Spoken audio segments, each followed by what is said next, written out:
Welcome Libra, this is Regina from Pacific Tarot getting ready to do your May full moon reading. It is a lunar eclipse on the 15th and 16th of May depending on where you are located, and it is preceded by a few days by Jupiter's entrance into Aries.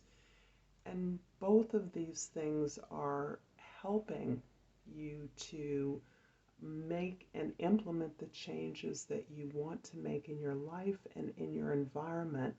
Those changes and lessons you have gleaned from these many months of deep collective soul work that we're all engaged in. So this is a very auspicious time for us to continue to take advantage of this burst of positive energy that we're getting still in the beginning of the astrological new year. And I've used a horoscope reading. I've laid out the axes of the horoscope. I start with the 10th house because that's the highest star in the sky at our birth. But when I clarify with the African Tarot, I will start at the first house and clarify around the horoscope wheel. Let's get started, Libra. And if you enjoy these readings, if you find them useful, please like and subscribe to my channel, Pacific Tarot. I appreciate it. It inspires me to develop more content, to grow, and I thank all of you who have commented and supported me in all the ways that you do. So you have the Justice card, Libra, as your overall energy for the second half of May. And the Justice card is indeed very reflective of your character, many of the characteristics of your sign, Libra: balance, harmony, in addition to the attributes we often associate with Venus, similarly balance, harmony, give and take, equity. There is an additional focus at this time on righting some wrong, redressing something that you have experienced that was not fair, or perhaps your ability to redress an unfairness and inequality in your greater environment. So this is a card where you are, like the energies of Venus, your ruler, are very concerned with equity in a fuller sense of equality. And by that I mean, because of your Venus rulership, you will bring the compassion in recognizing that we have different needs according to where we're at. So justice looks different in different places and for different people. And this is something you're keenly sensitive to at this time. It doesn't make anything unequal to be equitable, but rather addresses the fuller need that's being displayed. I hope that makes sense to you. I'm going to start with the 10th house, the card in your house of your social position, the way other people see you. The Seven of Wands indicates you are in a process of evaluating the work that you do on a consistent basis. You're evaluating where you put your effort and time to and the results that you are getting in all ways. Those results being not only the increase, the profitability of your efforts, but also the ways in which you can work smarter. In other words, applying less time in a more strategic way to get better results from your efforts. So this is you very much assessing what you want and also clarifying your territory, setting clear boundaries as a result of your ability to assess what it is that you want to extract from your circumstance in a better way. So as you set clearer boundaries, you're also better able to speak up for yourself and on behalf of others. And this is really consistent with the energy of the Justice card. The first house is the Eight of Swords, and this is where you may be experiencing a lot of anxiety, worry, concern, um, analyzing the details of a situation, perhaps the details of an issue that is looming for you, an issue of equity or justice, an issue of fairness. You are identifying all the players and all the ways in which a particular effort you're making can play out amongst the various parties involved. This is causing you, and it's actually pulling on your health. It's causing you, the stress of this is making it difficult for you to appreciate the overall importance of the work that you're doing. By focusing more on your ability to stand up and speak out, I think you will gain greater clarity and less worry about the ins and outs of the detail. This is feeling very much like a court case at this point to me, and may well be at some level. But your focus on the details is causing you to stress out, where you can be really focusing on the intent and the purpose of your efforts at this time. In the fourth house, we have the Nine of Swords, and this is giving me more information about the kind of healing work, the kind of evaluation that has gone into your assessment of the position that you and the parties on for whom you work, on whose behalf you are laboring with or for. You have really gone through a long and arduous journey in assessing the particulars, the details, the events in a particular scenario that you are attending to. This review, this summary of this experience has led you to a lot of soul searching, a lot of taking responsibility for your part in the way these events have played out, and is now allowing you to relinquish this understanding fully at this point, having become aware of your role and your power in the situation where you once felt powerless. In the seventh house, the house of our significant others, is the Eight of Wands. And as a result of all this thinking and planning and this desire to balance out an unequal situation, you are in the middle of a lot of communication, a lot of efforts towards this in concert with other people, be it your team, your clients, your customers, your students, whoever the audience is. The benefactors of your efforts are moving quickly. This effort is moving along and being communicated in a rapid fashion, and you are having a significant impact, much greater than you alone could have been able to marshal. I'm going to clarify the first house, the Eight of Swords, with the Six of Swords in the second house, and the Five of Pentacles in the third house.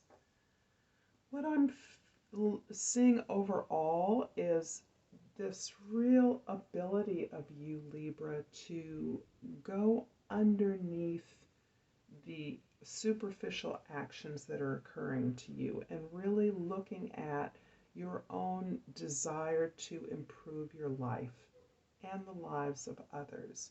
The Six emphasizes balance and harmony. This is also a reflection of the service that you desire to provide to others. So your motivation is very much around the resolving, the peaceful resolution of a conflict.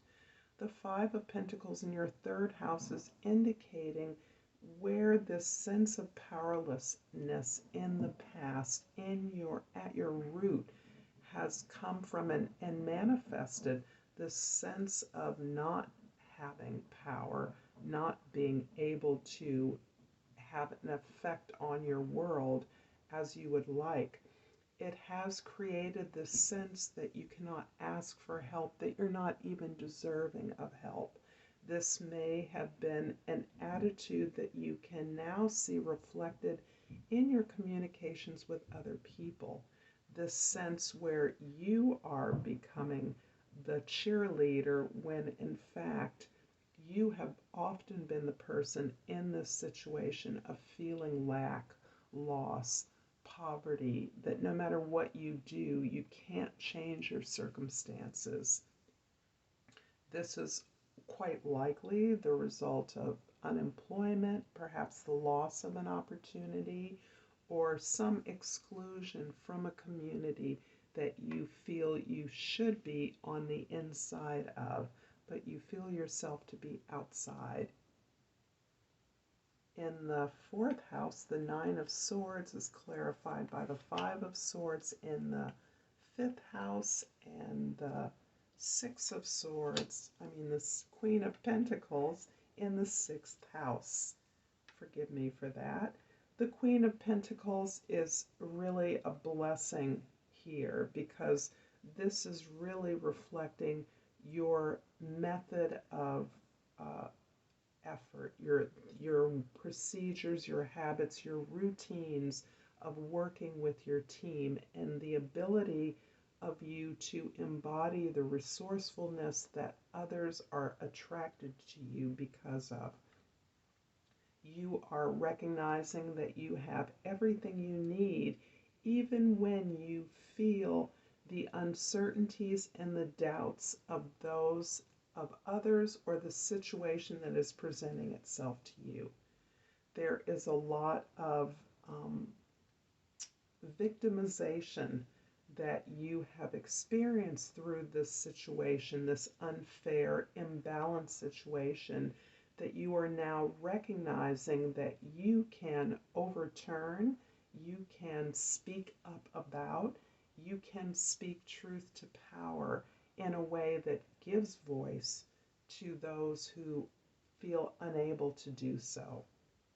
And this is a tremendous position. This puts you in a place of power in a way that you are calling upon your naturally occurring resources and your ability to create what you need from what you have.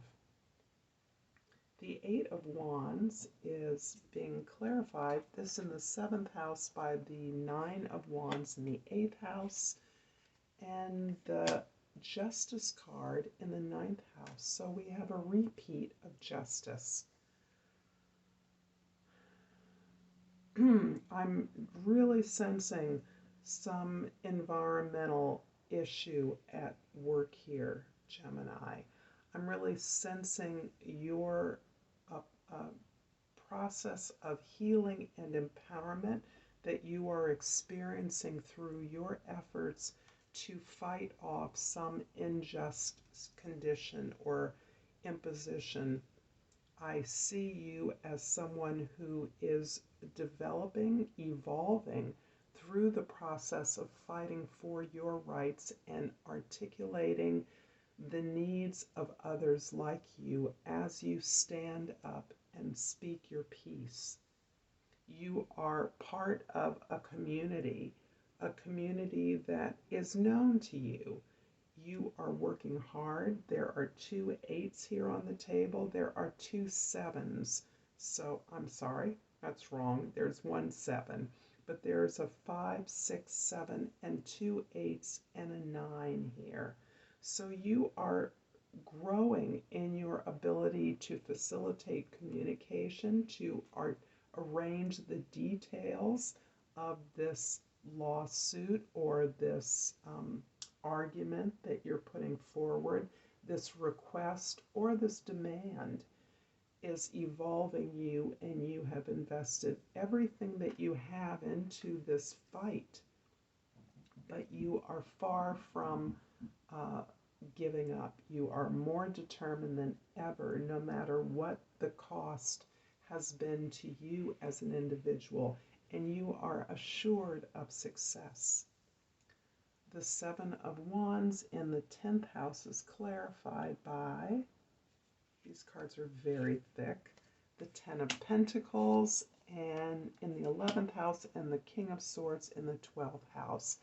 Indeed, you are assured of success here. Not only are you assured of success on a social, political, or practical level, but you are building a legacy through your efforts. You are part of a legacy that has inherited this tradition of fighting and building exactly the community that you envision, that is part of generating abundance generation after generation. This is a sure portal of abundance and success where you are reaching a successful conclusion that will be profitable to you, that will stabilize your community, yourself, your family, whomever you are working on behalf of, so that this abundance, this stability, this security continues to generate itself throughout the variety of communities, families, organizations that are like your own. The 12th house is really showing to me the effort that you have mastered in order to orchestrate this deep learning process, this way of integrating new information, empowering yourself, by allowing yourself to be inspired by new ideas, new methods, new thoughts that recognize the power of your communications, your words, your articulation of an issue, a problem, or even a narrative of who you are and where you live. I'm going to finish off this reading with a botanical inspiration, and hope that if you've enjoyed this reading, if you found it useful, that you will like and subscribe to my channel. And I pulled the Hydrangea card. The key words are thankfulness for understanding. Emma Goldman very appropriately says, before we can forgive one another, we have to understand one another. Thank you so much, Libra, for this beautiful reading. I am so inspired. And thank you for your time and attention. Until next time, Namaste.